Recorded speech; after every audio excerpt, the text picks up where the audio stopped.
முதல்ல ராஜ்மோகன் அமைச்சர் ராஜ்மோகன் தலிதா நான் தலித்தானே எங்களுக்கு தெரியாது. எழும்பூர் தொகுதியில் நின்னதுக்கு அப்புறம் தான் எங்களுக்கே தெரியும். ஓகே, ஒரு தலித் எப்பயாவது எங்கேயாவது தலித் பிரச்சனை குரல் கொடுத்திருக்காரு. அவரு என்னைக்கும் தலித்தோட பிரச்சனை கூட நின்னதே கிடையாது. இந்தியாவினுடைய உண்மையான கர்ணனா அது வந்து அண்ணல் அம்பேத்கர் தான். இந்தியாவின் தேச தந்தை மகாத்மா காந்தி மகன், இந்திய அரசியலமைப்பின் தந்தை அண்ணல் அம்பேத்கர், இந்தியால பெண் விடுதலையினுடைய தந்தை அண்ணல் அம்பேத்கர். இந்தியால நாம 8 மணி நேரம் மட்டும் தான் உழைக்கணும், ரொம்ப உழைப்பு உறைஞ்சக்கூடாது என்று பாட்டாளி விடுதலை பேசிய பாட்டாளி வர்க்கத்தினுடைய தந்தை வந்து அண்ணல் அம்பேத்கர். இந்தியால சமத்துவத்தினுடைய தந்தை வந்து அண்ணல் அம்பேத்கர். இன்னும் சொல்ல போனா தனது வாழ்நாள் முழுக்க அவருக்கு வந்து எதுவுமே இல்ல.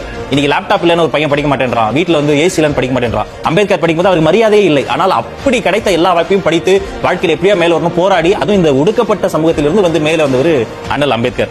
அவருடைய ரைட் ஹேண்ட்ல எழுதி எழுதி கை வலிச்சு கை வந்து அப்படி அப்பள மாதிரி வீங்கி போகுது. பிராக்டிஸ் பண்ணி லெப்ட் ஹேண்ட்ல எழுத ஆரம்பிச்சு 2 கையாலும் எழுதி எழுதி வாழ்நாள் முழுக்க இரவு பகலாக எழுதி அந்த இந்திய அரசியலமைப்பு சட்டத்தை அவர் உருவாக்குறாரு. அதை உருவாக்குறதுக்காக போடப்பட்ட குழுவில் யாருமே வேலை செய்யல, அம்பேத்கர் மட்டும் தான் அதை எழுதிக்கிட்டே இருந்தாரு. இது அந்த குழுவில் இருந்த டிடிகே அவர்களே ஒரு பேட்டியில சுட்டி காட்டுறாரு. அவரு சட்டத்துறை அமைச்சராக இருந்தபோது பெண்களுக்கு சொத்துரிமை தரணும், பெண்களுக்கு மகப்பேறு காலத்தில் அவங்களுக்கு சம்பளத்தோடு கூடிய விடுமுறை தரணும்னு அந்த சட்டங்களை உருவாக்குறாரு.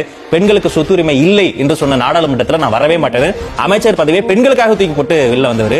ஆக இந்தியாவினுடைய பெண் விடுதலையினுடைய தந்தையுமே அண்ணல் அம்பேத்கர் தான்.